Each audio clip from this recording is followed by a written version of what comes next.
What's going on, guys? So you've seen on this channel, there are a couple different ways that we like to play Yu-Gi-Oh! We like to play with the cube, we like to do mirror matches of former retro formats, and the last way is what I just call kitchen table Yu-Gi-Oh!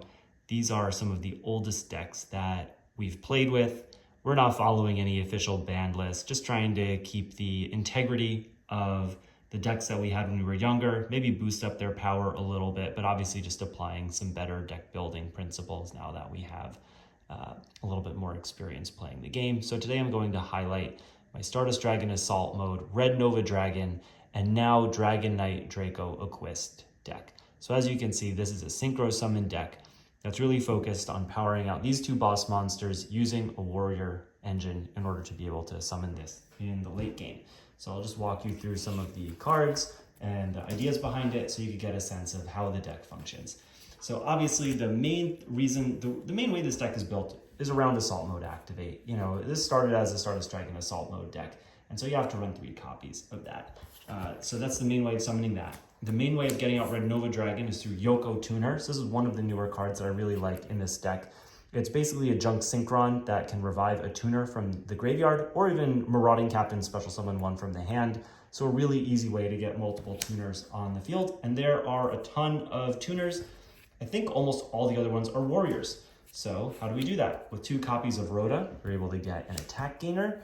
We're able to get 3 copies of Junk Synchron, 1 Junk Changer, and 3 X-Saber Full Helm Knights.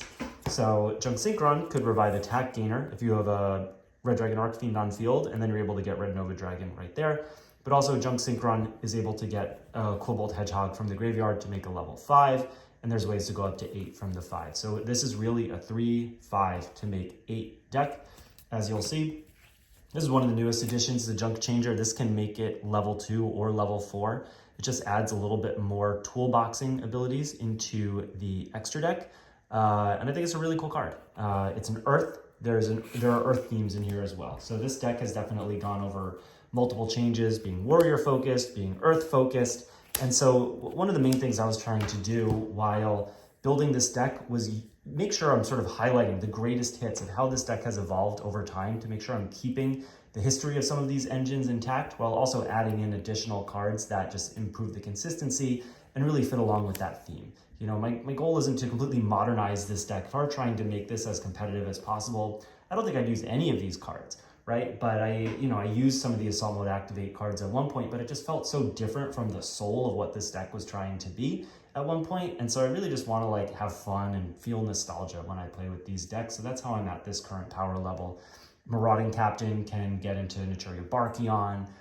Turret Warrior over one of the instant fusion monsters is another way to get another boss monster on the field, and that's really what this is all about. So instant fusion for Flame Swordsman and Flower Wolf, a level 5 Earth, and a level 5 Warrior.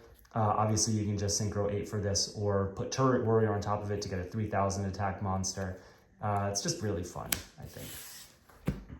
We're also running the 1 copy of Miracle Synchro Fusion. So all those warriors, basically everything in the, every synchro is a dragon except for maybe 1 or 2. And so, this is just a really cool final additional push, which I always love in decks, is having multiple extenders to get into bigger and bigger boss monsters. We're running the 1 copy of Cobalt Hedgehog. Obviously with 3 Junk Synchron, this is the only thing you're really ever getting, but sometimes just reviving it on its own is fun. This deck used to run Cyber Dragon. I've upgraded that to Link Slayer instead. Not only is this an Earth, so it has more compatibility with the Naturias, but it's also able to be special summoned even if the opponent doesn't control a monster, and you could destroy spells and traps as well. So clear the way, because this is a very combo-centric deck, and if you get broken up, if your combo gets broken up, you're basically gonna lose. Some spell and trap removal, mind control. With so many tuners, there's so much toolboxing and ability to go into the opponent's, go into the extra deck, so it's a good inclusion to have. Just some other generic staples, Monster Reborn, Book of Moon, the classics. Obviously you have to run Starlight Road in a deck like this as another way to get out Stardust Dragon. And then Ice Dragon's Prison. I think this is just a good card. It's a good piece of disruption. And it's also kind of like a mind control where you could revive something and then synchro it away into something else. So that's the main deck. So now onto the other cards in the extra deck. We're definitely toolboxing. So we have one of basically every level As you can see, these are almost all dragons. So let's just cover these for a second. So we have 2 warriors down here for the lower levels. X-Saber Wayne is one of the ways to get into the level 8 synchros. He's a level 5, get a level 3 tuner from the hand and get him out. You know, having like a mini Red Dragon Arcfiend sort of inspired here, I think is just fun thematically. As well as, you know, now that I actually can afford or have some of these other cards as opposed to when I was a kid, I didn't have them. It's nice being able to have like a really cool overall extra deck. So there's 2 Stardust Dragon, 1 Dragon Archfiend, 1 Colossal Fighter. There was a time where I was thinking about putting those other assault modes into this deck. I just would never actually want to go into them, so I kept them out. And also that wasn't the way the deck was built when I was younger. This guy can get really, really strong in the cube. So this is actually just kind of like a win condition sometimes on its own. Did I say in the cube? I mean later in duels. Scrap Dragon, definitely something I couldn't afford when I was younger, but it's definitely one of the best cards. Just an Earth, it's a dragon, it just fits so many of those other criteria. And then finally, the other 3, you have so many tuners. Being able to pop a card with Vermilion Dragon Mech is obviously really good.